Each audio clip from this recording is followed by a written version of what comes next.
उत्तर प्रदेश में आप अनुमान करिए 2012 से लेकर के 2017 के बीच में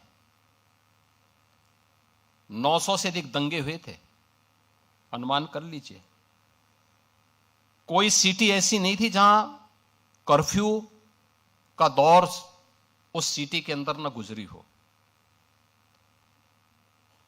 कोई उद्यमी, कोई चिकित्सक, कोई व्यापारी ऐसा नहीं रहा होगा जिसने गुंडा टैक्स न दिया हो इस दौर में।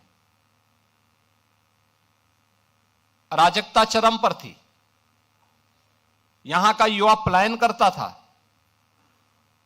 सरकार के पास कोई पॉलिसी नहीं थी।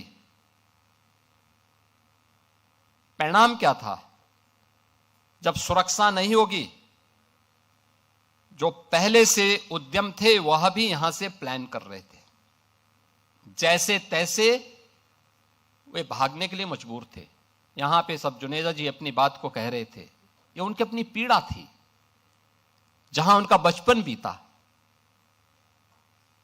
उस धरती को छोड़ना उनके लिए अत्यंत कठिन रहा होगा, लेकिन उनकी मजबूरी थी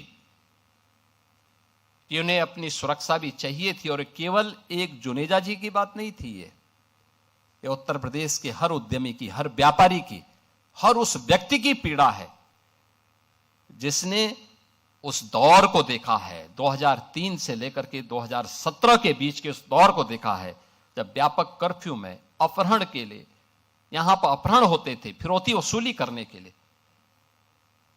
और उन स्थितियों में जब आदरणीय प्रधानमंत्री जी ने और हमारी पार्टी ने दायित्व मुझे उपलब्ध दिया था, तो हमें इस चुनौती का सामना भी करना था और हर एक नागरिक के मन में एक विश्वास भी पैदा करना था।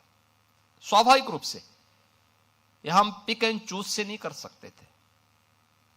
हम लोगों ने तय किया भाई जीरो टॉलरेंस फिर सब पे बराबर लागू होगा।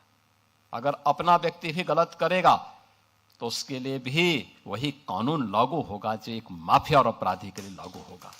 कोई अपना पराया नहीं होगा। और हम लोगों ने इस मामले में जब कार्रवाई प्रारंभ की,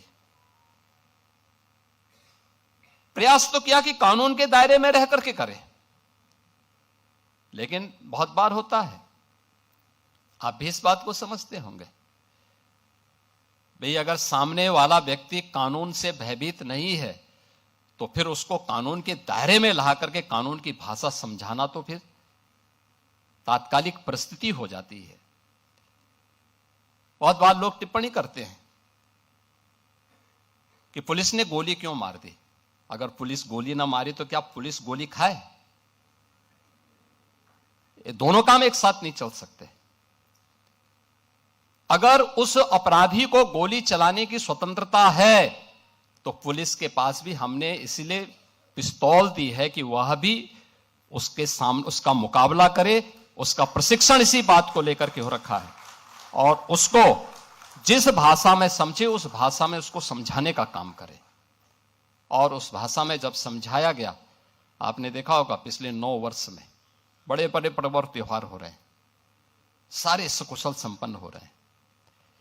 कहीं कोई शांति भंग की बात नहीं करता है, कहीं कोई अराजकता की बात नहीं करता है, कहीं कोई फिरौती की बात नहीं करता है, कहीं कोई दंगा नहीं है, कोई फसाद नहीं है, कोई गुंडा टैक्स नहीं है।